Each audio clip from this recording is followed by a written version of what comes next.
ప్రభు మహాకృపను బట్టి ఆయన కృపారెక్కల నీటి కింద గత వారం అంతా మనల్ని కాచి కాపాడి నూతన దినములో ఉదయకాలమున ఆయన కృపతో మనల్ని తృప్తిపరచడానికి గాను అనుదిన ఉదయకాల వాక్య ధ్యానములు ధ్యానించడానికి గాను ఆయన కృపను బట్టి మాత్రమే 4399 రోజుకు మనల్ని నడిపించిన దేవునికి వందనస్తులం. మరి చేరి వచ్చిన దైవజనులు, పెద్దలు, పరిచారకులు, పరిశుద్ధులు, సహోదర సహోదరులకి అందరికి కూడా వందనాలు తెలియజేస్తున్నాను. మరి ఈ దినమున మనము సహోదరులు యేసుదాస్ గారు ప్రార్థన చేయగే కూడికను ప్రారంభించుకుందాం. వందనాలు అంకుల్, చేస్తున్నాను అంకుల్. ఓకే, వందనాలు. పరిశుద్ధుడైన మా తండ్రి, పరలోకపు దేవ, ఆకాశమును భూమిని నిర్మించిన దేవానికి స్తోత్రములు నాయన. నాయన మీరు గొప్ప దేవుడు, గొప్ప రక్షకుడు, గొప్ప విమోచకుడు నాయన. నీ పాదములకు స్తోత్రములు, కృతజ్ఞతలు నాయన. ఉదయకాల వేళలో తండ్రి నాయన నీ సన్నిధిలో చేరి సజీవులే కదా నిన్ను స్తుతించగలరు అన్నావు. ఈనాడు మా తండ్రి అందరినీ సమకూర్చి నాయన మీ సన్నిధిలో చేరి నీ మాటలు వినడానికి మీ దాసుల ద్వారా మా తండ్రి మరి వినిపిస్తున్నందుకు ఆయనకి స్తోత్రములు నాయన. జయచంద్రనని బట్టి అన్న మా తండ్రి, మా ప్రభా, ఈ దినం మా ప్రభా నీ మాటలు ప్రకటిస్తుండగా నాయన తండ్రి దీవించమని వేడుకుంటున్నాం. నడిపిస్తున్న మీ దాసుని దీవించమని వేడుకుంటున్నాం ప్రభా. వాడవే మీ దాసుని కూడా దీవించమని వేడుకొనుచున్నాం తండ్రి. చేరి వచ్చిన వారందరినీ, వారి కుటుంబాలని, వారి పిల్లల్ని మీరు దీవించమని, నిర్వాహకులను కూడా మీరు దీవించమని, ఆశీర్వదించమని, చక్కగా మీ నామాన్ని నాయన తండ్రి గణపరచుకుందరని వేడుకుంటున్నాం. నాయన చేరి వచ్చిన మనందరినీ మా ప్రభా నీ వాక్యం చేత మమ్మల్ని తృప్తిపరచమని, ఆశీర్వదించమని, దీవించమని, ఉదయకాల దీవెనలన్నిటినీ మా మీద గుమ్మరించమని యేసు క్రీస్తు పరిశుద్ధమైన నామమున ప్రార్థన చేసి వినయంగా వేడుకొనుచున్నాను తండ్రి. ఆమేన్. ఆమేన్. చాలా వందనాలు. చక్కగా ప్రార్థన చేసినందుకు. ఇప్పుడు మన మధ్య నిర్ణయించబడిన రీతిగా సహోదరులు దుడ్డు సోల్మన్ రాజు గారు ఉన్నారు. మనకు పాట పాడి దేవుని మహిమపరుస్తారు. అన్నా వందనాలన్నా. నాదా వదనాలు. వందనాలు. క్రైస్తవ సునాద కీర్తన పుస్తకాల్లో 208 కొత్త పుస్తకాల్లో ఈ కీర్తనను కలిసి పాడుకుందాం. ఏ రీతి నీ రుణం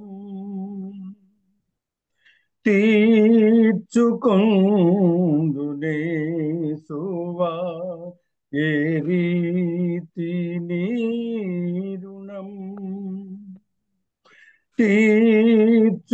తీర్చుకొందునే సువా, ఏ దిక్కులేని నన్ను ప్రేమించినావయ్యా,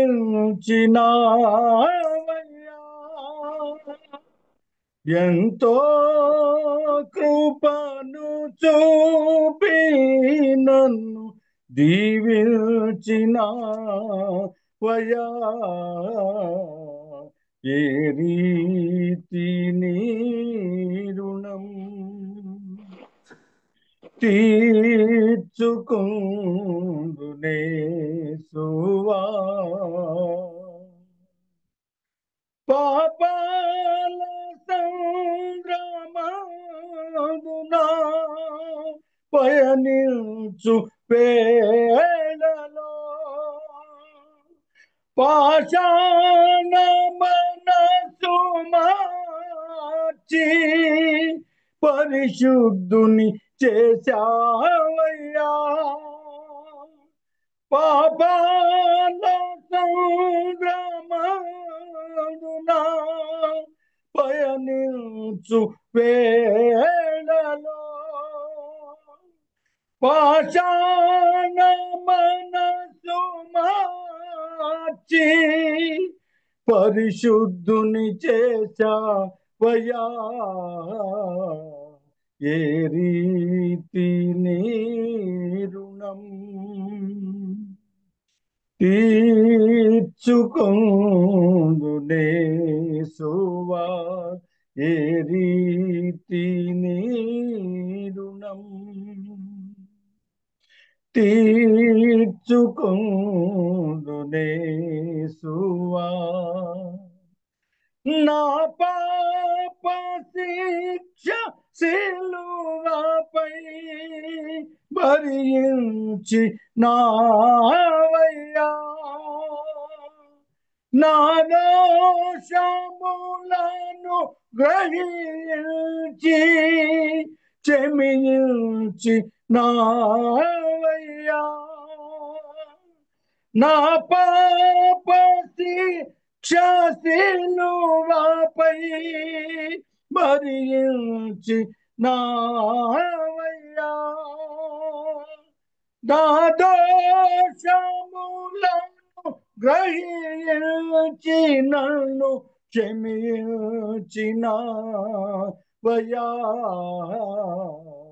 ఏ రీతి నీ రుణం తీర్చుకొందునేసువా ఏ రీతి నీ రుణం తీర్చుకొందునేసువా ఏ దిక్కులేని నన్ను ప్రేమించినవయ్యా ఎంతో కృపను చూపి నన్ను దీవించినవయ్యా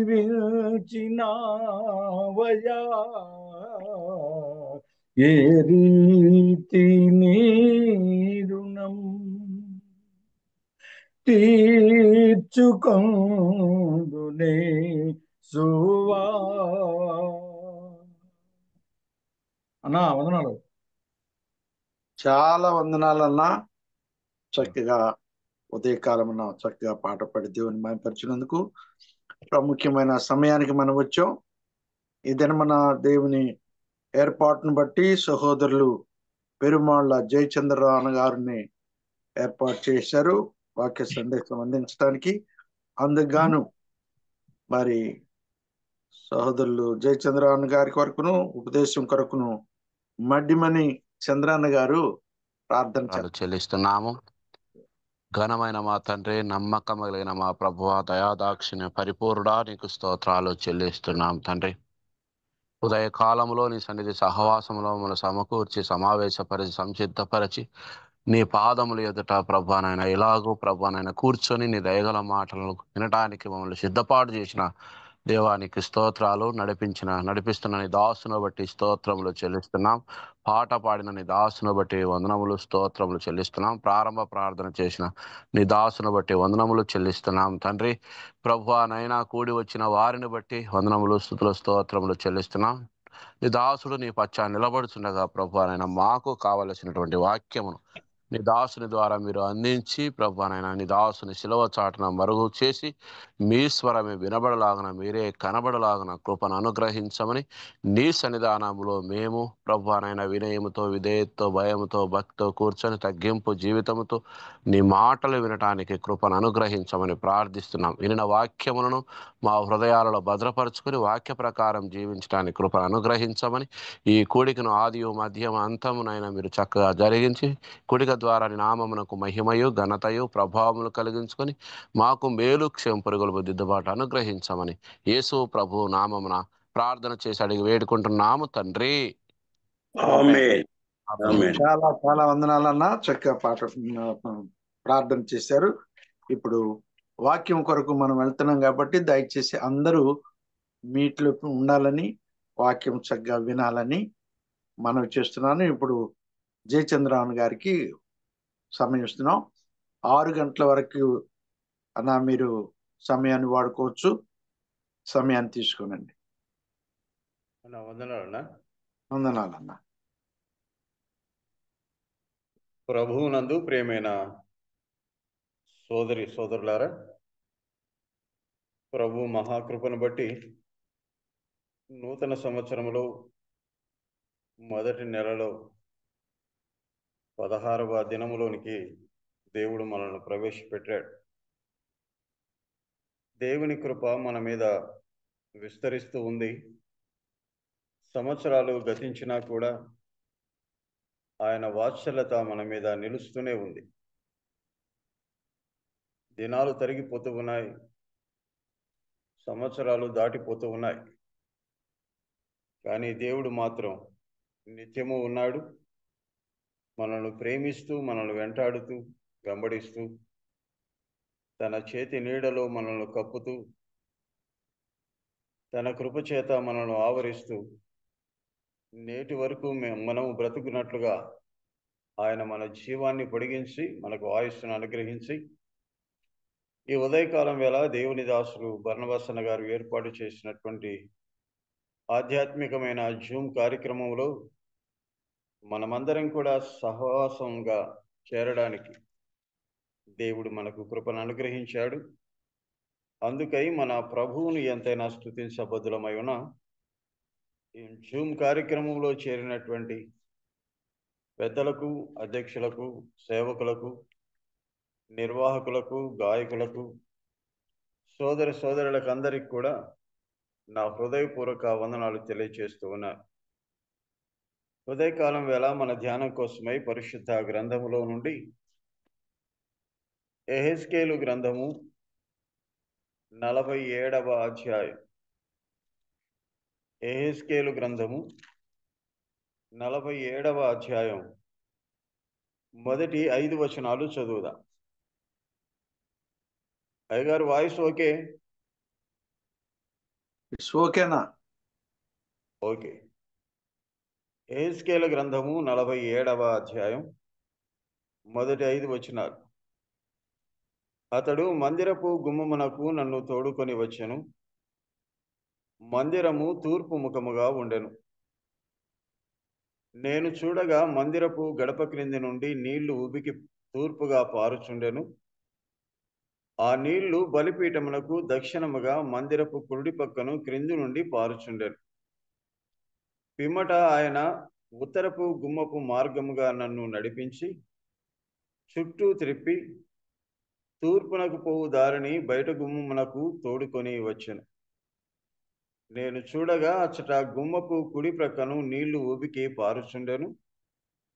ఆ మనుష్యుడు కొలనూలు చేత పట్టుకొని తూర్పు మార్గమున బయలు వెళ్ళి 1000 మూరలు కొలిచి ఆ నీళ్ల గుండా నన్ను నడిపింపగా నీళ్లు చీలమండ లోతుండెను.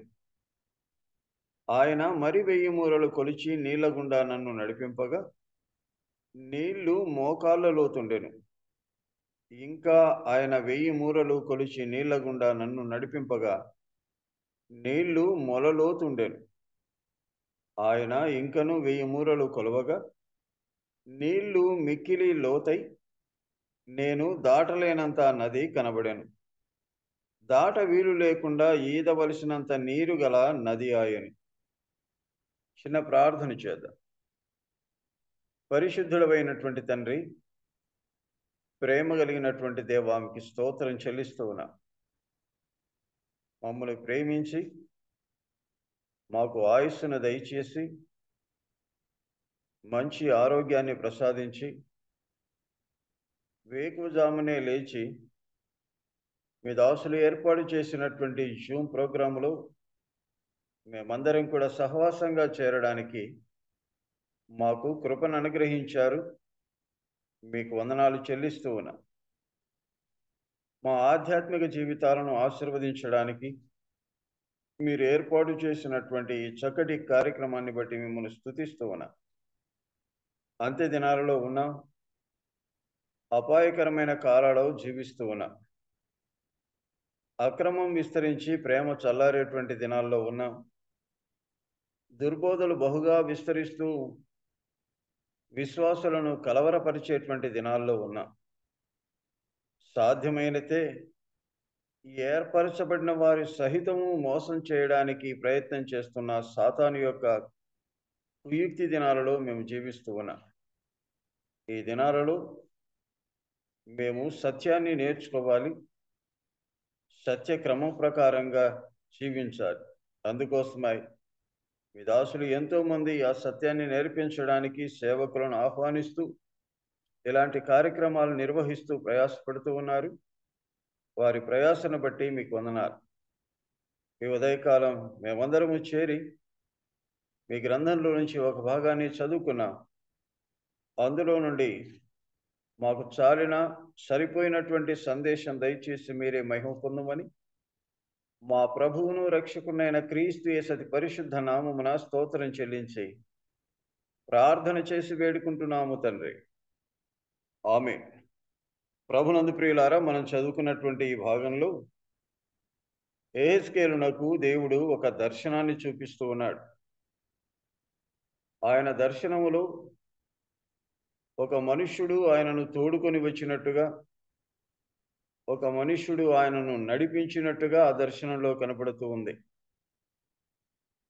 ఆయన మందిరపు గుమ్మమునకు తీసుకుని రాబడ్డాడు.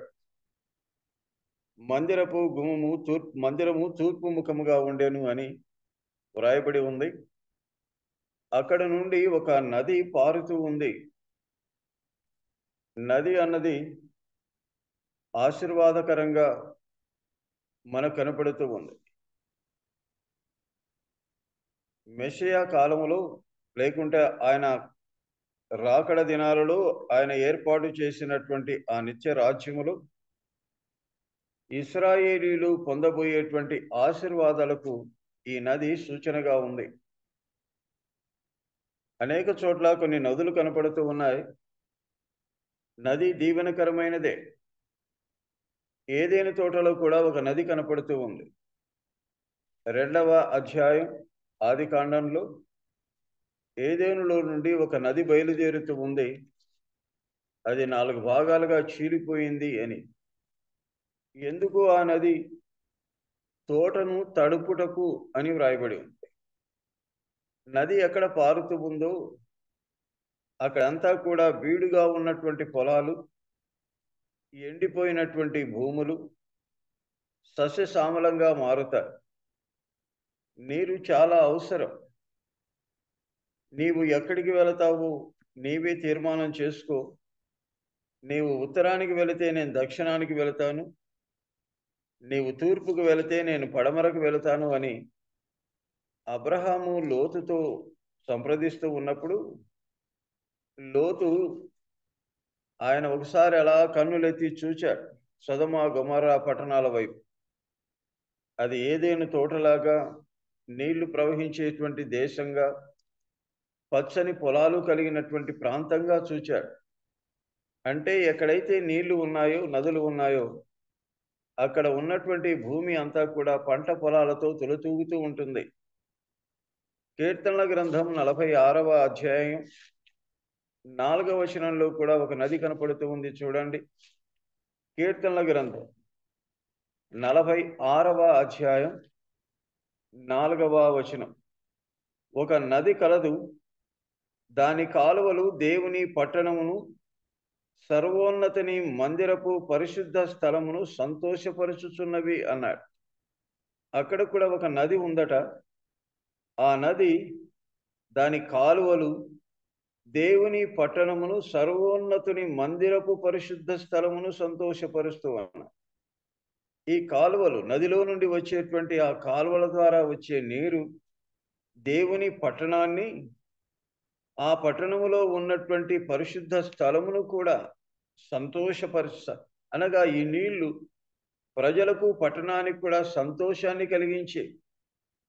నీరు లేకుంటే మానవుడు జీవించలేడు. నీరు లేకుంటే భూమి మీద ఏ పంట కూడా పండదు.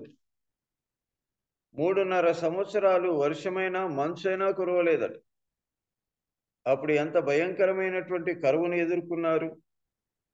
కాబట్టి కరువు లేకుండా ఉండాలి అన్న, ఆకలి అన్నటువంటి బాధ మనుషులకు కలగకుండా ఉండాలి అన్న, పంటలు చక్కగా పండి ప్రజలందరూ ఆనందంగా ఉండాలి అన్నా కూడా నదులు కావాలి.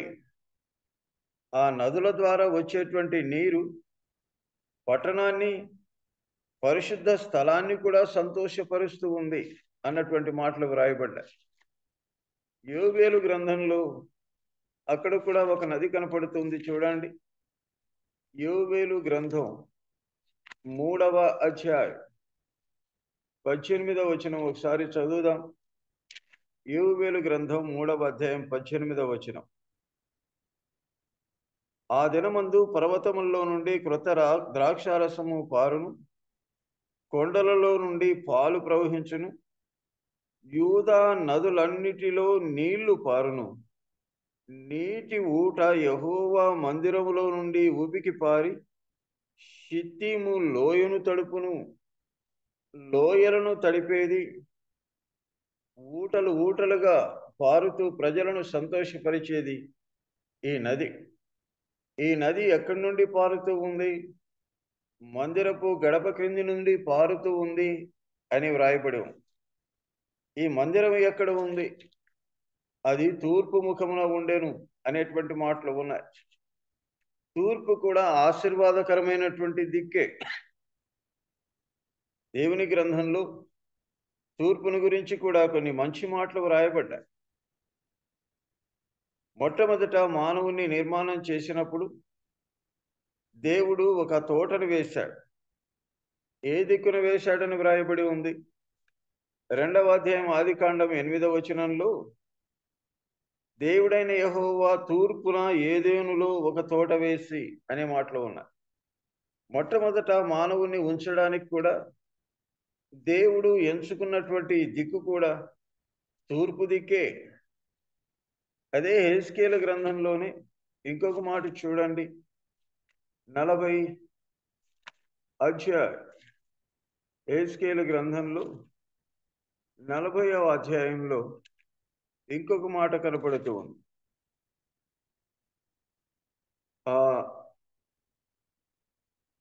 2వ వచనం చదువుదాం. లేక హెస్కేలు గ్రంథం 40వ అధ్యాయం. దేవుని దర్శన వశుడైన నన్ను, క్షమించండి, 43వ అధ్యాయం 43వ అధ్యాయం 1వ వచనం చదువుదాం. తర్వాత అతడు తూర్పు తట్టు చూచు గుమ్మమునకు నన్ను తోడుకొని రాగా, 4వ వచనం, తూర్పు తట్టు చూచు గుమ్మమున యెహోవా తేజో మహిమ మందిరములోనికి ప్రవేశించెను అని వ్రాయబడి ఉంది. తూర్పు తట్టున ఏదెనులో తోట వేశాడు. దేవుని మహిమ కూడా దేవుని మందిరములోనికి ఏ దిక్కు నుండి ప్రవేశించింది అంటే తూర్పు నుండే ప్రవేశించింది అని వ్రాయబడింది. తూర్పు కూడా ఆశీర్వాదమైనటువంటి దిక్కుగా కనపడుతూ ఉంది. సూర్యుడు ఉదయించేది తూర్పు దిక్కు నుండే. సూర్యుడు ఉదయిస్తూ ఉన్నాడు అంటే అంధకారం తొలగిపోతుంది, మబ్బులన్నీ కూడా చెదిరిపోతాయి. ఒక వెలుగు ప్రకాశిస్తూ ప్రతి చీకటి నుండి కూడా మనల్ని విడిపిస్తూ ఉంది. మన ప్రభు అయినటువంటి యేసుక్రీస్తు కూడా నీతి సూర్యుడుగా ఆయన వర్ణించబడ్డాడు. మన జీవితాలను వెలిగించడానికి ఉదయించినటువంటి సూర్యుడు ఆయనే. ఒకప్పుడు మనం కూడా చీకటిలో ఉన్నాం, చీకటి కార్యాలు జరిగిస్తూ ఉన్నాం, చీకటిలోనికి వెళ్ళడానికి సిద్ధంగా ఉన్నాం. అలాంటి మనల్ని వెలిగించడానికి ఒక సూర్యుడులాగా ఆయన ఈ లోకంలో ప్రత్యక్షమయ్యాడు. తూర్పు దిక్కు నుండి సూర్యుడు ఉదయించి అంధకారాన్ని పారద్రోలినట్టుగా మన ప్రభు అయినటువంటి యేసుక్రీస్తు కూడా ఈ లోకంలో జన్మించి ప్రతి పాపపు అంధకార క్రియల నుంచి ఆయన విడిపిస్తూ ఉన్నాడు. పేతురు తన పత్రికలో వ్రాస్తూ 2వ అధ్యాయం 9వ వచనం, మనకి తెలిసిన భాగమే లేదు. అయితే చీకటిలో నుండి ఆశ్చర్యకరమైన తన వెలుగులోనికి మిమ్మును పిలిచిన వాని గుణాతిశయములను ప్రచురము చేయు నిమిత్తము అన్నాడు. ఒకప్పుడు ఎక్కడ ఉన్నా? చీకటిలో ఉన్నా. సత్యమేంటో తెలియక, నిజమేంటో అర్థం కాక, దేవుడే లేని ప్రజలంగా, వాగ్దాన నిబంధనలు లేక అన్య జనాంగములో చేరి అంధకారంతో నింపబడినటువంటి ప్రజలంగా ఉండగా అలాంటి చీకటిలో నుండి ఆశ్చర్యకరమైనటువంటి తన వెలుగులోనికి ఆయన మనల్ని పిలిచాడు. సూర్యుడు ఉదయించి అంధకారాన్ని తొలగించినట్టుగా ప్రభు అయినటువంటి యేసుక్రీస్తు ఈ లోకంలో జన్మించి మన పాపాలన్నింటినీ తీసివేశాడు. ఆ పాపాలు తొలగించడానికి, వాటి నుంచి విడిపించడానికి ఆయన చేసినటువంటి కల్వరి కార్యం చాలా గంభీరమైనది. ఆయన చేసిన ఆ కార్యం ద్వారా మనకు దొరికినటువంటి మేలు, మనకు అనుగ్రహించబడినటువంటి రక్షణ, అది ఎవరు కూడా వివరించడానికి కూడా వీలు లేనంత గొప్పది. అందుకే ఇంత గొప్ప రక్షణ అని వ్రాయబడి ఉంది. ఎంత గొప్ప రక్షణ అంటే దానిని ఇంకా వివరించడానికి మనకు చాలినటువంటి జ్ఞానం లేదు. ఆ రక్షణ మనకి ఇవ్వడానికి ప్రభు అయినటువంటి యేసుక్రీస్తు ఎంత గొప్ప శిక్షణ అనుభవించాడో. కలువరిలో ఆయన పొందినటువంటి వేదన సామాన్యమైనది కాదు. తన శరీరాన్నంతటిని కూడా నలగొట్టించుకొని అరకాలు మొదలుకొని నడినెత్తి వరకు కూడా గాయపరచబడినటువంటి వాడై తన ఒంట్లో ఉన్నటువంటి రక్తాన్ని ఆఖరి బొట్టు వరకు చిందించి ఆఖరికి తన ప్రాణాన్ని కూడా సమర్పించి తన రక్తములో మన పాపాలను విమోచించి ఆయన మరణాన్ని జయించి లేచుట ద్వారా మనకు నిత్య జీవాన్ని అనుగ్రహించి గొప్ప రక్షణకు మనల్ని పాత్రులుగా చేశాడు. ఇంత గొప్ప కార్యాన్ని ప్రభు అయినటువంటి యేసుక్రీస్తు జరిగించాడు. తూర్పు దిక్కు ఎంతో దీవెనకరంగా మనకు కనబడుతూ ఉంది.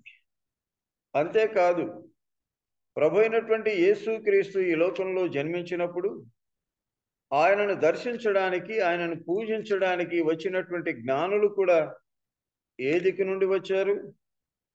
తూర్పు దేశపు జ్ఞానులు అని వ్రాయబడి ఉంది 2వ అధ్యాయం 1వ వచనంలో. తూర్పు దేశం నుండి కొందరు జ్ఞానులు వచ్చారు ప్రభు అయినటువంటి యేసుక్రీస్తును ఆరాధన చేయడానికి, ఆయనను చూపించడానికి, ఫలాని వాడు పుట్టాడు అని తెలియచేయడానికి.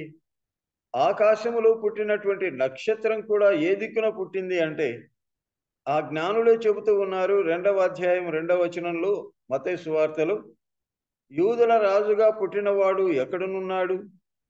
తూర్పు దిక్కున మేము ఆయన నక్షత్రము చూచితిమి అన్నాడు. ప్రభు అయినటువంటి యేసుక్రీస్తును చూపించడానికి ఫలాని రాజు పుట్టాడు అని బయలుపరచడానికి పుట్టినటువంటి నక్షత్రం కూడా తూర్పుననే పుట్టింది.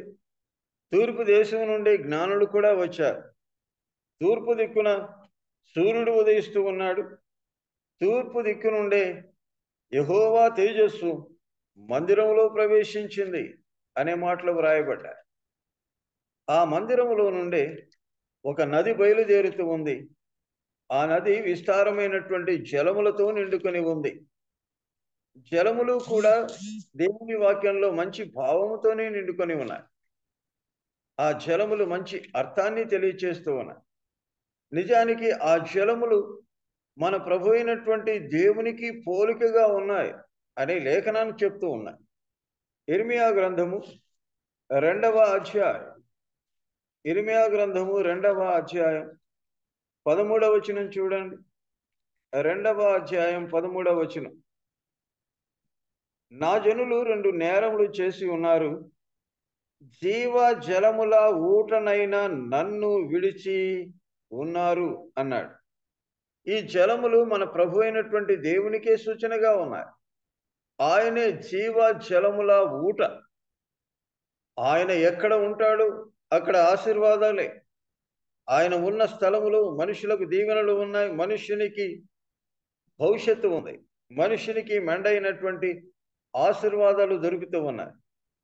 ఆ మందిరములో నుండి పారుతూ ఉన్నటువంటి నీరు కూడా మన ప్రభువునే సూచిస్తూ ఉంది. జీవోజలముల ఊట ఆయన.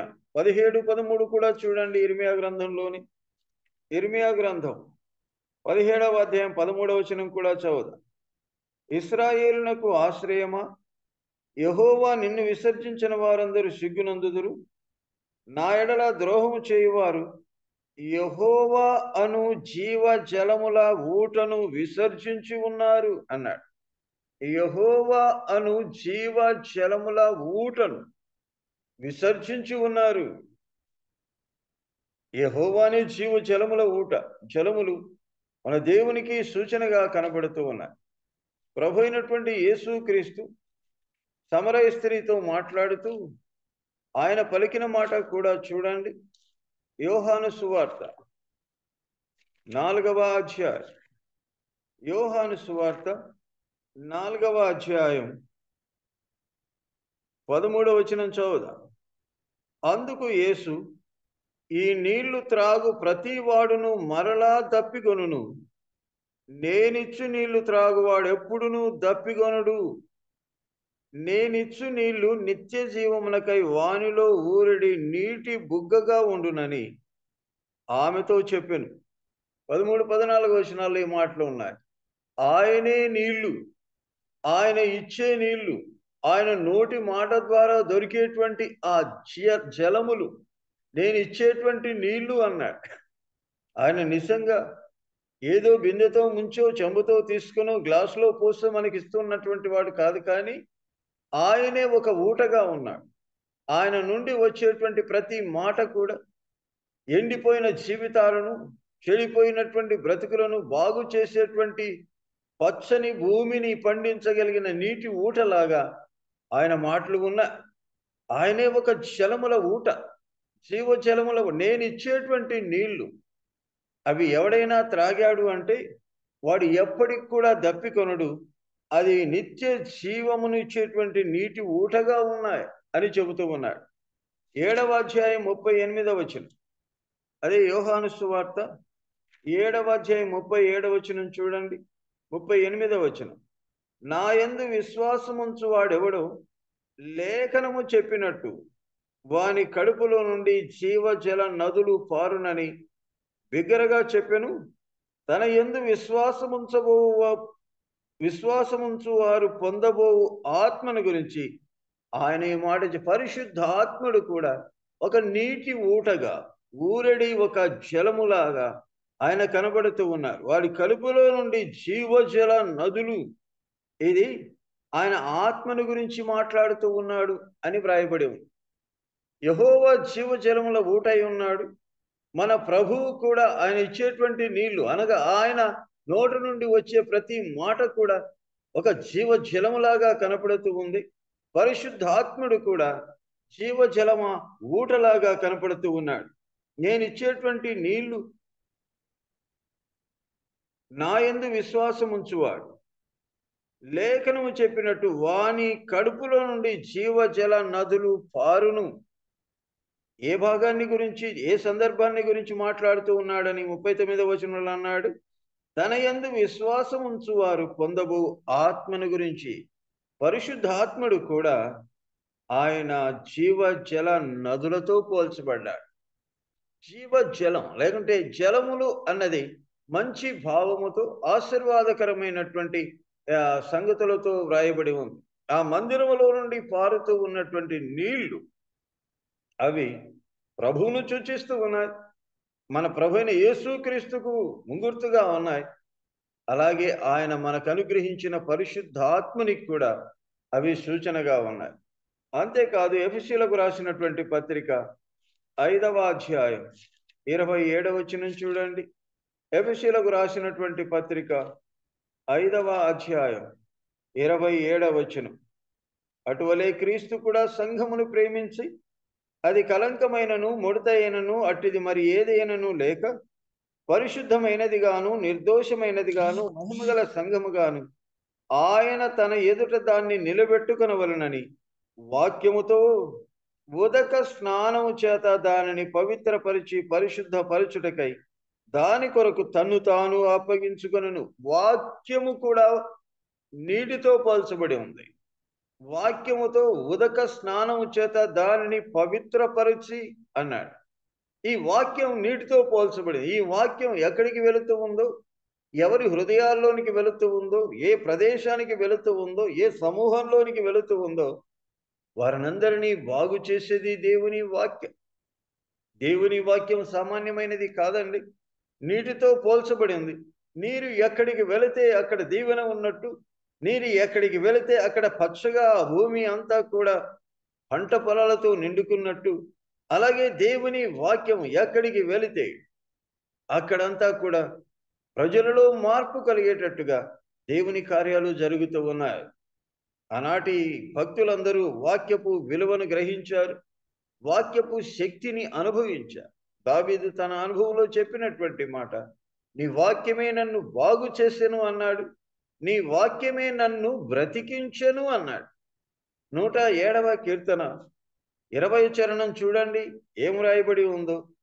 ఆయన తన వాక్కును పంపి వారిని బాగు చేసెను అనే మాటలు ఉన్నాయి. తన వాక్కును పంపి, దేవుని వాక్యం అమూల్యమైనది, శక్తివంతమైనది. ఎక్కడికి వెళ్ళినా కూడా మానవుని హృదయాన్ని శోధించేది.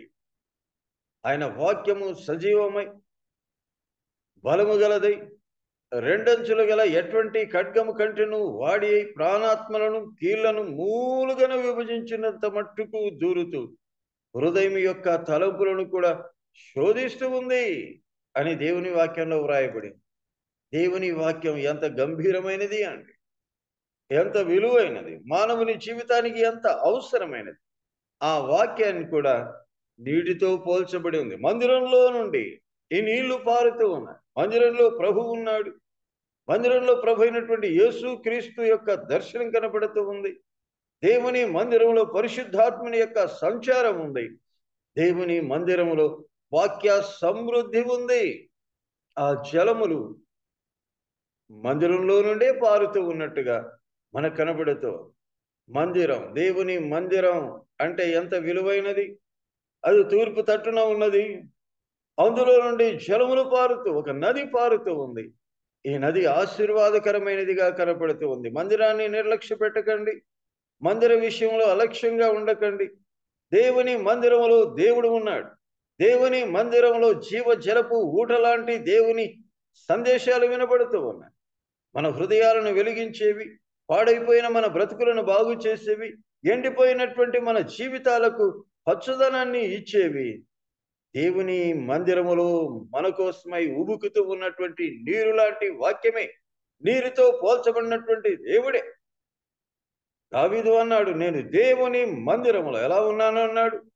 ఎండిపోయిన చెట్టులాగా ఉన్నాను అన్నాడు. పచ్చని ఒలీవ చెట్టులాగా ఉన్నాను అన్నాడు. పచ్చదనం ఎక్కడి నుండి వచ్చింది? ఒకప్పుడైతే ఎండిపోయా, కానీ పచ్చదనం మందిరంలో ఎందుకు ఆ పచ్చదనం అంటే, మందిరంలో నుండి జీవ జలపు ఊటలు బయలుదేరుతూ ఉన్నాయి. ఆ ఊటలకు పోలికగా దేవుడే. జీవజలముల ఊట ఆయనే. ఆయన నోటి నుండి వచ్చేటువంటి మాటలు కడుపులో నుండి ఊరుతూ ఉన్న నీరులాగా ఉన్నాయి. ఆయన మనకు అనుగ్రహించే పరిశుద్ధాత్మని యొక్క ఆ కార్యాలు కూడా మనలో నీటి బుగ్గలాగా, ఊరడి నీటి బుగ్గలాగా, జీవజల నదుల్లాగా అవి ప్రవహింప చేస్తూ ఉన్నాయి. ఆయన వాక్యం కూడా మనల్ని దర్శిస్తూ ఉంటే ఎంత నెమ్మది, ఎంత ధైర్యం, ఎంత ఆదరణ, ఎంత ప్రశాంతత, ఎంత భవిష్యత్తును గురించిన నిరీక్షణ మనకు కలిగిస్తూ ఉన్నాయి. అందుకే దేవుని మందిరమునకు ఆయన నన్ను తోడుకొని వచ్చాడు అని వ్రాయబడి. యెహెజ్కేలు గ్రంథం 47వ అధ్యాయం, యెహెజ్కేలు గ్రంథం 47వ అధ్యాయం 2వ వచనం చదువుదాం. 2వ వచనం, పిమ్మట ఆయన ఉత్తరపు గుమ్మపు మార్గముగా నన్ను నడిపించి చుట్టూ త్రిప్పి తూర్పునకు పోవు దారిని బయట గుమ్మమునకు తోడుకొని వచ్చెను.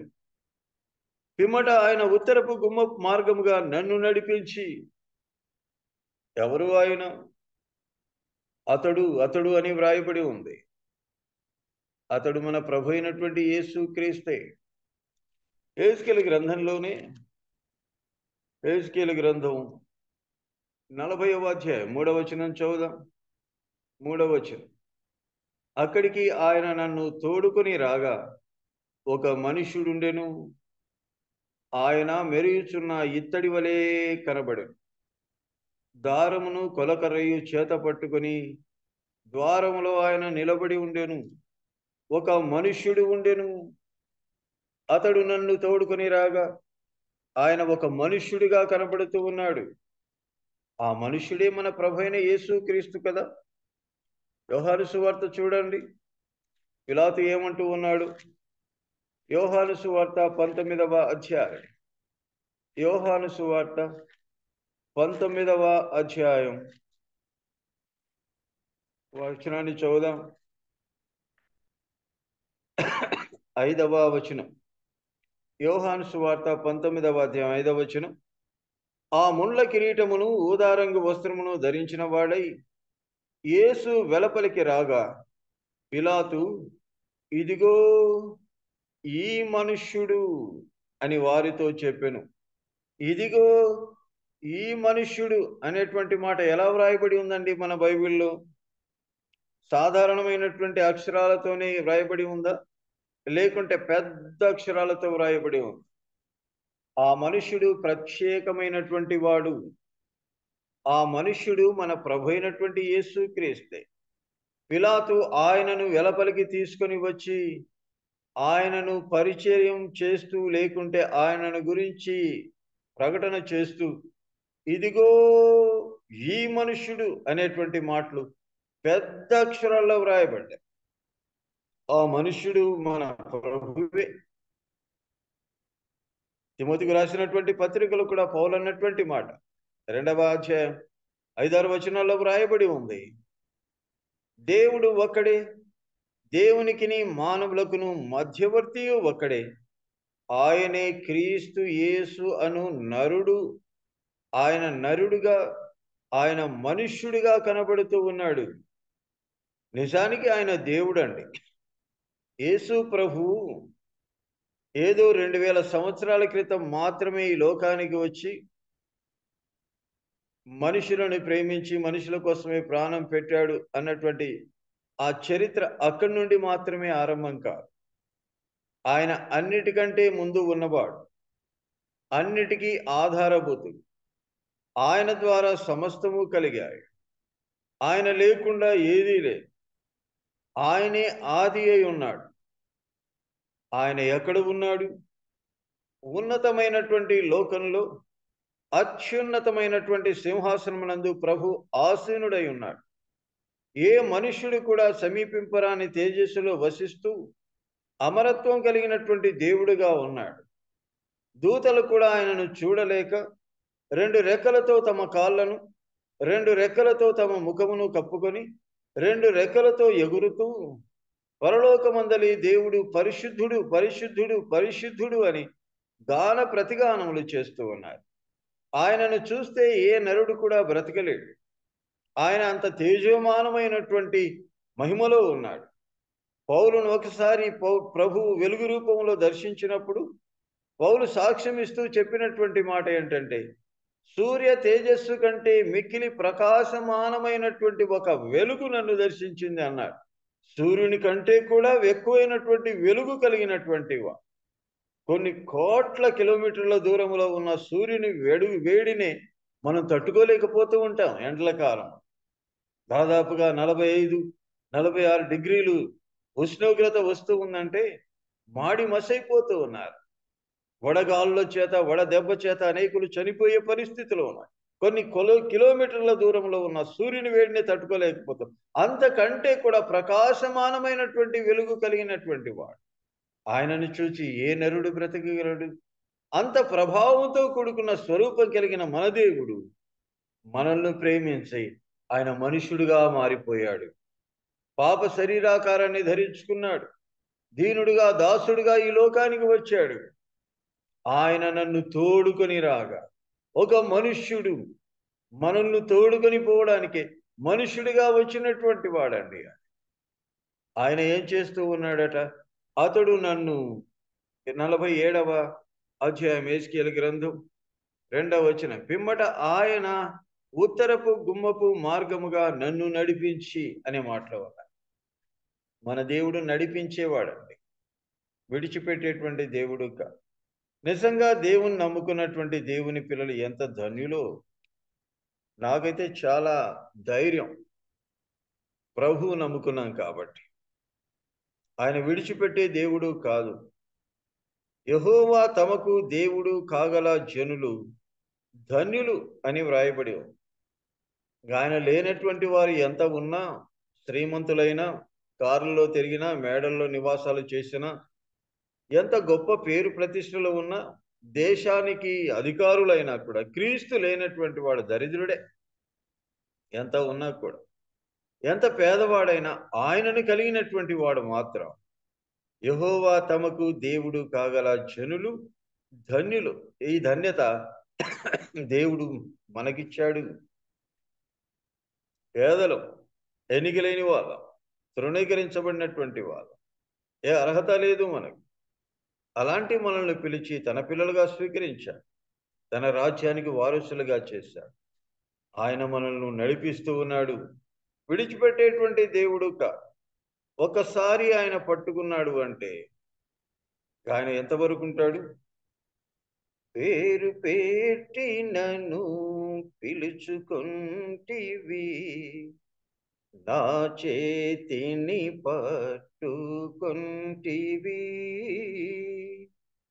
పేరు పెట్టి నన్ను పిలుచుకొంటివి, నా చేతిని పట్టుకొంటివి. నీ చేతిలో నన్ను చెక్కుకొంటివి, ముదిమి వరకు నెత్తుకొంటివి. ప్రేమ స్వరూప నాపై చూపిన నీ ప్రేమను నే కీర్తింతును. ఎంతవరకు నడిపిస్తాడు? ఆయన మనల్ని నడిపించేవాడు, విడిచిపెట్టేవాడు కాదండి. ఎంతవరకు నడిపిస్తాడు? కీర్తనాకారుడు కోరహు కుమారులు వారికి ఉన్నటువంటి అనుభవంలో, వారు అనుభవించిన విశ్వాసాన్ని బట్టి వారు పాట పాడుతూ ఒక చరణాన్ని పలికారు. చూడండి, 48వ కీర్తన ఆఖరి చరణం చదువుదాం. 48వ కీర్తన ఆఖరి చరణం, 14వ చరణం. ఈ దేవుడు సదాకాలం మనకు దేవుడై ఉన్నాడు, మరణం వరకు ఆయన మనలను నడిపించును. ఆయన నడిపించే దేవుడు అండి. ఎంతవరకు నడిపిస్తాడట? మరణం వరకు మనల్ని నడిపిస్తాడు, విడిచిపెట్టడు. మనుషులు విడిచిపెట్టవచ్చు, బంధువులు విడిచిపెట్టవచ్చు. యోబు జీవితంలో మనం ఆలోచన చేస్తే ఆఖరికి భార్య కూడా ఆయన పరిస్థితిని చూసి జాలి పడకుండా ఆయనను ధిక్కరించి ఆయనని ఇంకా పాపం చేయడానికి ప్రేరేపించినట్టుగా ప్రేరేపించి, ఇంకేంటి యథార్థతయ్యా? 7,000 గొర్రెలు పోయాయి, 3,000 ఒంటెలు పోయాయి, 500 జతల ఎడ్లు పోయాయి, 500 ఆడు గాడిదలు పోయాయి, 10 మంది పిల్లలు ఒకే రోజు చచ్చిపోయారయ్యా. ఇంకా యథార్థత అంటావు? ఇంకేం యథార్థత? ఆ దేవుణ్ణి దూషించి ఊరికే చావకూడదు, ఇంకేం బతుకుతున్నావు అన్నట్టుగా దూషించి వెళ్ళిపోయి యోబు అన్నాడు, నా ఊపిరి కూడా నా భార్యకు అసహ్యమైపోయింది అన్నాడు. అంటే ఆమె దగ్గరికి రావడానికి కూడా ఇష్టపడడం లేదు. ఇలాగ అందరూ విడిచిపెట్టుకోవచ్చు అండి, కానీ దేవుడు మాత్రం విడిచిపెట్టడు. నేను ఒక పాట పాడుకుంటున్నానండి, జీవితంలో ఒంటరిగా ఉంటాను కాబట్టి ఆదరణగా ఒక్కొక్కసారి ఆ పాట పాడుకునేటప్పుడు నా కన్నీళ్ళు వస్తూ ఉంటాయి. అందరూ నన్ను విడిచినా నీవు నన్ను విడువనంటివే, అందరూ నన్ను విడిచినా నీవు నన్ను విడువనంటివే. నా తల్లియు నీవే, నా తండ్రియు నీవే, నా తల్లి తండ్రి నీవే యేసయ్యా. నా తల్లియు నీవే, నా తండ్రియు నీవే, నా తల్లి తండ్రి నీవే యేసయ్యా. ఈ పాట పాడుకునేటప్పుడు నిజంగా మన తల్లి, మన తండ్రి, మన బంధువు, మన మిత్రుడు అన్నీ ఆయనే, అన్నీ ఆయనే. మనల్ని విడిచిపెట్టడు. పౌలు తిమోతికి రాస్తూ ఒక సంగతి రాస్తున్నాడు, చూడండి. తిమోతికి రాసినటువంటి 2వ పత్రిక 4వ అధ్యాయం 16వ వచనం చదువుదాం. నేను మొదట సమాధానము చెప్పినప్పుడు ఎవడునూ నా పక్షంగా నిలవలేదు, అందరూ నన్ను విడిచిపోయిరి అన్నాడు. అదే 17వ వచనంలో మధ్య భాగంలో చూడండి, ప్రభువు నా ప్రక్క నిలిచి నన్ను బలపరిచారు. అందరూ విడిచిపోయారు, కానీ ప్రభు మాత్రం నా ప్రక్క నిలిచి నన్ను బలపరిచి. ప్రభు విడిచిపెట్టేవాడు కాదు. ఆయన వాగ్దానాలు మనకున్నాయి. ఆయన నడిపించేవాడు. చెయ్యి పట్టుకున్నాడు అంటే ఇంకా నడిపిస్తూనే ఉన్నాడు. ఎంతవరకు ఉంటాడంట? మరణం వరకు మనల్ని నడిపిస్తాడు. యెషయా గ్రంథం 54:10 వ్రాయబడి ఉంది, పర్వతములు తొలగిపోయిన, మెట్టలు తత్తరిల్లలు, నా కృప నిన్ను విడిచిపోదు అన్నాడు. పర్వతాలు తొలగిపోవచ్చు, మెట్టలు తత్తరిల్లవచ్చు, ఆయన కృప విడిచిపోయేది కాదు. యెరెమీయా గ్రంథం 31:3 వ్రాయబడి ఉంది, శాశ్వతమైనటువంటి ప్రేమతో నేను నిన్ను ప్రేమిస్తూ ఉన్నాను, విడవక నీ ఎడల కృప చూపిస్తూ ఉన్నాను. విడిచేవాడు కాదు, వదిలేవాడు కాదు. హెబ్రీయులకు రాసినటువంటి పత్రిక 12వ అధ్యాయం 13వ అధ్యాయం చూడండి. హెబ్రీయులకు రాసిన పత్రిక 13వ అధ్యాయం 5వ వచనం చదువుదాం.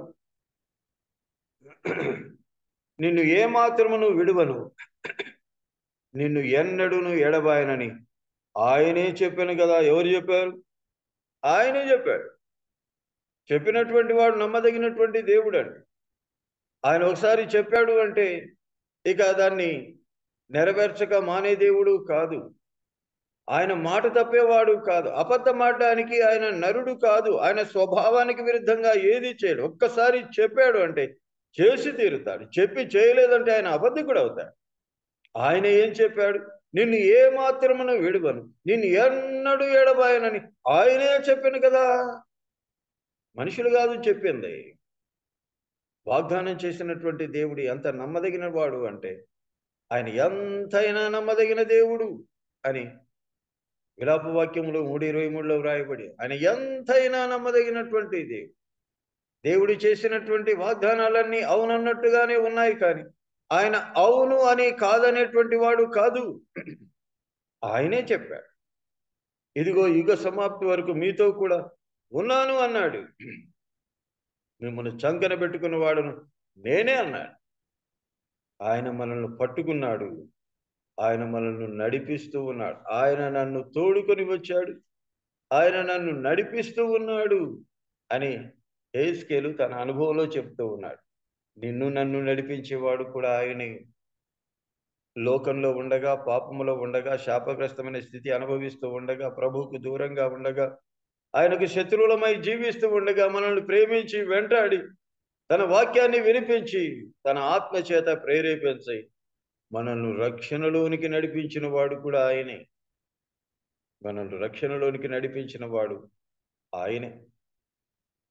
రక్షించబడినటువంటి ఆయన పిల్లలమైనటువంటి మనము ప్రార్థన చేయడానికి కూడా చేతకాని వాళ్ళమై ఉండగా, రోమీయులకు రాసిన పత్రిక 8:26 వ్రాయబడినట్టుగా మనం యుక్తంగా ఎలాగో ప్రార్థన చేయాలో మనకు తెలియదు కాబట్టి ఆ ఆత్మ తానే ఉచ్చరింప శక్యం కాని మూలుగులతో మన పక్షంగా విజ్ఞాపన చేస్తూ ఉన్నాడు అంటే మనల్ని ప్రార్థనలో నడిపించేవాడు కూడా ఆయనే.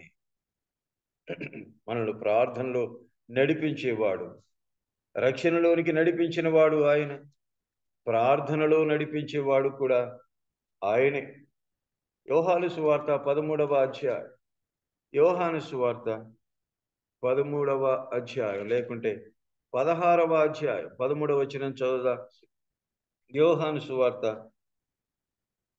16వ అధ్యాయం 13వ వచనం. అయితే ఆయన అనగా సత్య స్వరూపి అయిన ఆత్మ వచ్చినప్పుడు మిమ్మల్ని సర్వసత్యములోనికి నడిపించును. ఎక్కడికి నడిపిస్తూ ఉన్నాడండి? అల్లరి జనాంగముతో స్నేహం చేయడానికి కాదు. ఈనాటి స్నేహితులు ఎవరైనా స్నేహాలు కలిగి ఉన్నారు అంటే పదరా వెళదాం, బారుకు వెళదాం, టూరుకు వెళదాం అనుకుంటూ పాడైనటువంటి స్థలాలకు, పాపపు ప్రదేశాలకు తీసుకుని వెళుతూ ఉన్నారు. మన దేవుడు ఎక్కడ నడిపిస్తాడు? రక్షణలోనికి నడిపించాడు, ప్రార్థనలో నడిపిస్తూ ఉన్నాడు, సర్వ సత్యములోనికి నడిపిస్తూ ఉన్నాడు. సత్యాన్ని గ్రహించడానికి, సత్యాన్ని అంగీకరించడానికి.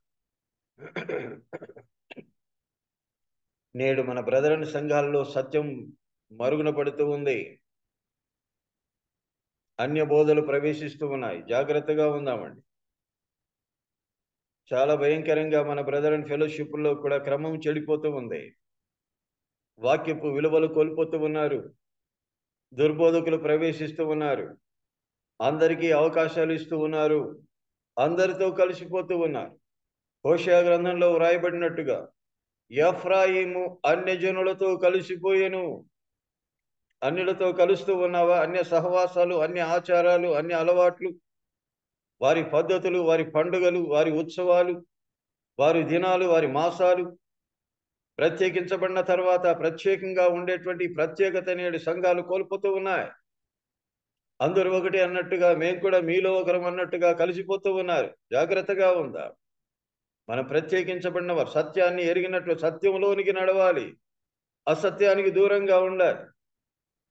అన్ని ఒకటే నేను అందరిని చేర్చుకోవడం కాదు. అందరూ ఒకటే అన్నట్టుగా మనం భావించడం కాదు. మనమే మీరు వారిలో నుండి ప్రత్యేకంగా ఉండండి. మీరు వెడలిపోయి వారిలో నుండి ప్రత్యేకంగా ఉండండి అని దేవుని వాక్యం చెబుతూ ఉంది. ఈ ప్రత్యేకతలోనికి, సర్వ సత్యములోనికి మనల్ని నడిపించేటువంటి వాడు కూడా పరిశుద్ధాత్ముడే. ఆయన నడిపిస్తూ ఉన్న నడక మనం కలిగి ఉందాం. ఆయన ఎక్కడికి నడిపిస్తూ ఉన్నాడో అక్కడికి నడవడానికి మన మనస్సులను దృఢపరుచుకుందాం. గలతీలకు రాసినటువంటి పత్రిక 5వ అధ్యాయం 25వ వచనం చూద్దాం. మనము ఆత్మను అనుసరించి జీవించు వారమైతిమా? ఆత్మను అనుసరించి క్రమముగా నడుచుకుందాము అన్నాడు. ఎలా నడిపిస్తాడు? మన దేవుడు మనల్ని క్రమంగా నడిపిస్తాడు.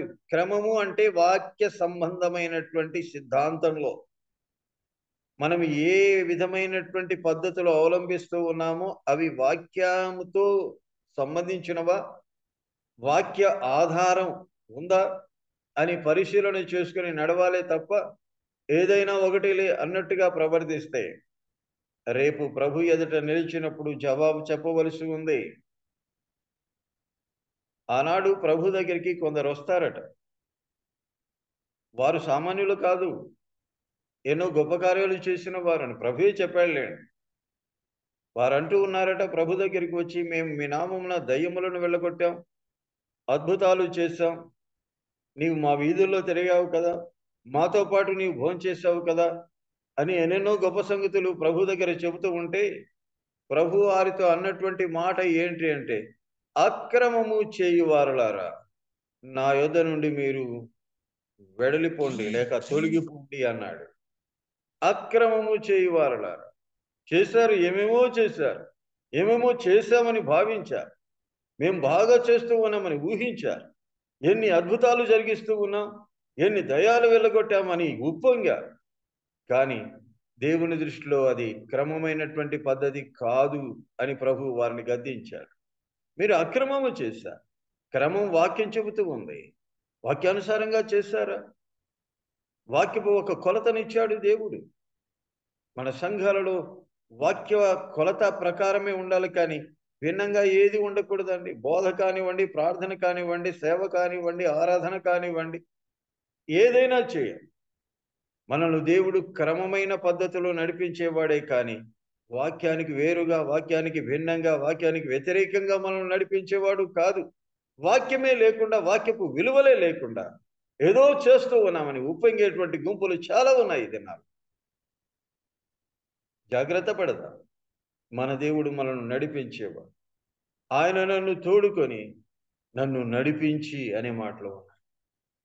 ఇందులో ఎక్కువగా మనం లోతుగా ధ్యానం చేయలేదు. నదిలోనికి ఇంకా నడవలేదు. నది బయటే ఉన్నా, నది దగ్గరికి తీసుకొని వచ్చాడు, నది దగ్గరే ఉన్నా. ఇంకా ధ్యానం చేయాలంటే ఇది ఒక ఎపిసోడ్లుగా సాగిపోతుంది. కాబట్టి ఈ ఉదయకాలం వేళ మనం విన్నది ఏంటంటే, క్లుప్తంగా మన దేవుడు ఆయన జీవజలపు ఊటలాగా ఉన్నాడు. మనల్ని వెలిగించేవాడు ఆయనే, పచ్చగా మనల్ని ఉంచేవాడు కూడా ఆయనే. ఆయన మందిరములో అలాంటి సమృద్ధి ఉంది, సంతోషము ఉంది. జలములు మందిరములో నుండి పారుతూ ఉన్నాయి. ఆ జలములు మన ప్రభువే. అవి తూర్పు దిక్కున మందిరం ఉన్నట్టుగా, తూర్పు కూడా ఆశీర్వాదకరమైన దిక్కుగా తూర్పున ఏదెనులో తోట వేశాడు. తూర్పు ప్రాంతము నుండే లేకుంటే తూర్పు దిక్కు నుండే యెహోవా తేజస్సు మందిరములో ప్రవేశించింది. తూర్పున సూర్యుడు ఉదయించి అంధకారాన్ని వెలిగిస్తూ ఉన్నాడు. తూర్పు దేశం నుండే జ్ఞానులు ఆయనను ఆరాధన చేయడానికి వచ్చారు. ఆయనను తెలియచేసినటువంటి నక్షత్రం ఉదయించినటువంటి దిక్కు కూడా తూర్పు దిక్కే అని కొన్ని ఆధ్యాత్మికమైనటువంటి ఆలోచనలు మనం చేశాం. ఆ జలములో ఆయనే, ఆ దిక్కు ఆయననే, ఆయన రాకనే, ఆయన ఇచ్చే ఆశీర్వాదాలని మనకు సూచిస్తూ ఉంది. అలాగే ఆయన మనల్ని నడిపించేవాడు అనే మాట దగ్గరే ఆగిపోయాం. మన ప్రభు మనల్ని నడిపిస్తూ ఉండగా ఆయన నడిపించినట్టుగా నడుద్దాం. విడిచిపెట్టేవాడు కాదు. ఒక్కసారి మనల్ని చేయి పట్టుకున్నాడు అంటే ముదిమి వచ్చేంత వరకు కూడా ఎత్తుకుంటానని ఆయనే వాగ్దానం చేశారు. భయపడాల్సినటువంటి అవసరం లేదు. మనుషులు వదిలిపెడతారేమో అన్న భయం ఉండవచ్చు, కానీ దేవుడు మాత్రం వదిలిపెట్టాడండి.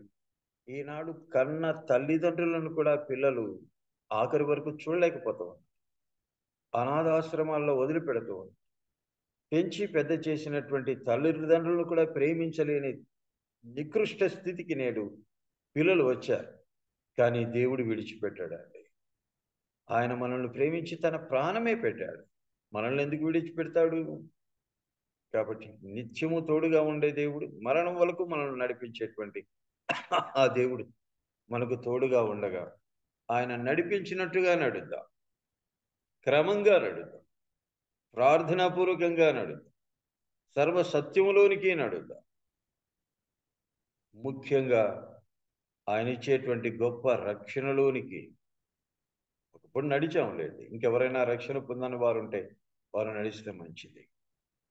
చివరిగా ఆయన రెండవ రాకడలో పరిశుద్ధాత్మ దేవుడు ఆయన ఎదుటికి నడిపిస్తాడు. ఆయన ఎదుట నిలబెట్టేంత వరకు నడిపిస్తాడు. ఎలియాజు రిబ్కాను ఇస్సాకు దగ్గర నిలబెట్టేంత వరకు ఎలా నడిపించుకుంటూ తీసుకొని వచ్చాడు, లేకుంటే తోలుకొని వచ్చాడు, ఆ విధంగా పరిశుద్ధాత్ముడు కూడా ఆయన ఎదుట నిలబెట్టేంత వరకు మనల్ని నడిపించే దేవుడిగా కనపడుతూ ఉంది. ఆయన నడిపించే విధానం జ్ఞాపకం చేసుకున్నాం అంతే. ప్రభుచితమైతే ముందున్నటువంటి భాగాన్ని ముందున్న దినాల్లో అవకాశం ఇస్తే, దేవుని దాసులు అవకాశం ఇస్తే ధ్యానం చేద్దాం. ఈ ఉదయకాలం వేళ విన్న సంగతులను మన హృదయాలలో భద్రపరుచుకొని ప్రభు నడిచినట్టుగా నడుస్తూ ఆయనకు మహిమకరంగా ఈ లోకంలో జీవిద్దాం. అలా జీవించడానికి దేవుడు మనకు సహాయం చేయునుగాక. దేవుడు తన వాక్యాన్ని ఆశీర్వదించునుగాక. అధ్యక్షులైనటువంటి దేవదానం అన్న గారికి, నాకు అవకాశం ఇచ్చినటువంటి బర్నబాస్ అన్న గారికి, చేరవచ్చిన సోదర సోదరులకు అందరికీ కూడా నా హృదయపూర్వక వందనాలు చెల్లిస్తూ ముగిస్తూ ఉన్నా. అన్నా వందనాలు. వందనాలు. చాలా వందనాలన్నా. దేవుని మహాకృపను బట్టి ఈ ఉదయకాలంన ఏదెనులో ప్రవహించిన నది జీవజలాలు అలాగూ దేవుడు మీ నోట ఆయన మాటలుంచి ప్రవాహం వల్లే ప్రవహింపజేసిన దేవునికి ఎంతో వందనస్తులం. చక్కని వర్తమానం అందించిన మీకు ప్రత్యేక వందనాలు. నాకు ఈ సమర్పించిన బర్నబాస్ అన్న గారికి కూడా ప్రత్యేకమైన వందనాలు తెలియజేస్తున్నాను. ఇంకా ఇవన్నీ చెప్పుకునేదిలో ఆఖరిగా క్లుప్తంగా ఆయన ఇచ్చిన సందేశంలో నుంచి కొన్ని మాటలు చెప్పారు కాబట్టి మనం చెప్పుకోని అవసరం లేదు. మరి ఇప్పుడు ఆఖరి ప్రార్థన సహోదరులు మనోహర్ అన్న గారు చేస్తారు. వందనాలు బ్రదర్. ప్రార్థన చేసుకుందాం. పరిశుద్ధుడైన మా ప్రియ పరలోకపు తండ్రి, మహాగణుడ, మహోన్నతుడ, ఈ ఉదయ కాలము 4399వ రోజున మమ్మల్ని మీ పాద సన్నిధికి తీసుకుని వచ్చి, మరి మా ప్రభు మార్నింగ్ కాన్ఫరెన్స్ లో మీరు అందించిన అమూల్యమైన సందేశాన్ని బట్టి మీకు స్తోత్రములు. ఈ కూడికను అధ్యక్షత వహించి నడిపించినటువంటి మా ప్రియులు పెద్దలు దేవదానం గారిని మీ కృపాసలకు అప్పగిస్తున్న ఆరోగ్యం దయచేయండి. నిర్విరామంగా ఈ కూడికలను నడిపిస్తున్నటువంటి మా ప్రియులు బర్నబాస్ గారిని బట్టి కూడా మేము స్తుతిస్తున్నాం. మీ కృపగల హస్తానికి అప్పగిస్తున్నాం. నైనా మీరు ఇచ్చిన ఓర్పు సహనాన్ని బట్టి మీకు స్తోత్రములు. ప్రతిదినము ఒక్కొక్క దైవదాసం ద్వారా అందిస్తున్నటువంటి మాటలను బట్టి మేము స్తుతిస్తున్నాం, స్తోత్రిస్తున్నాం. మా జీవితాన్ని సరిచేయడానికి మీ ఎదుట నిలబెట్టడానికి, మరి మా ప్రభువా విశ్వాసములో స్థిరపరచడానికి, మీ రాకడను ఎదుర్కోవడానికి మీ లేఖనాలు ఎంతైనా మాకు అవసరమైనది. అందులో బట్టి మీకు స్తోత్రములు చెల్లిస్తున్నాం. మా ప్రియులు, మా ప్రభువా దైవదాసుకు బ్రదర్ జయచంద్రరావు గారి ద్వారా చక్కని సందేశాన్ని వినిపించారు. మీకు స్తోత్రములు. యెహెజ్కేలు గ్రంథం 47వ అధ్యాయంలో మొదటి 5 వచనాల్లో ఉన్న నదిని గురించి వివరిస్తూ, మరి అలాగనే కీర్తనల గ్రంథంలోను యోవేలు గ్రంథంలో ఉన్న నది, ఆది కాండంలో ఉన్న నది అన్నిటినీ వివరిస్తూ, మరి మా తూర్పు దిక్కు యొక్క వివరాలు, తూర్పు దిక్కు యొక్క ప్రత్యేకతలు కూడా మాకు వినిపించారు. మీకు స్తోత్రములు. జీవజలముల ఊట అయినటువంటి మా ప్రభువుని బట్టి, దేవుని బట్టి, పరిశుద్ధాత్మను బట్టి మీకు స్తోత్రములు. మరి మా ప్రభ వాక్యము కూడా ఉదక స్నానముతో పోల్చబడి అందించిన రీతిని బట్టి మీకు స్తోత్రములు చెల్లిస్తున్నాం. మమ్మల్ని నడిపించు ప్రభువుగా, పరిశుద్ధాత్మగా మీరున్న రీతిని బట్టి మీకు స్తోత్రములు చెల్లిస్తున్నాం. మీ సన్నిధిలో నిలబెట్టడానికి సిద్ధపరిచి మీ సన్నిధికి నడిపించే మరి మా పరిశుద్ధాత్మని సహాయాన్ని బట్టి మీకు స్తోత్రములు. ప్రేమతో నడుచుకోవాలి, మరి మా ప్రభు ఆత్మతో నడుచుకోవాలి, ఐక్యతతో నడుచుకోవాలి, మీ నామను మహింపరచాలి అని మీరు వాక్యములో సెలవిచ్చిన రీతిగా మేమందరము అన్ని విషయాల్లో మిమ్మల్ని మహింపరచు రీతిగా, మీ నామమునకు ఘనత తెచ్చే రీతిగా మరి మా ప్రభు నడిపిస్తున్న పరిశుద్ధులకు అందరి బట్టి మీ స్తోత్రములు. ఇంకా మిగిలిన మా ప్రభు అంశాలను వినిపించటకు మీ దాసునికి మీ జ్ఞానం దయచేయండి. ధ్యానించుటకు అవసరమైనటువంటి బలాన్ని, శక్తిని, జ్ఞానం మీరే దయచేసి వేడుకుంటున్నాం.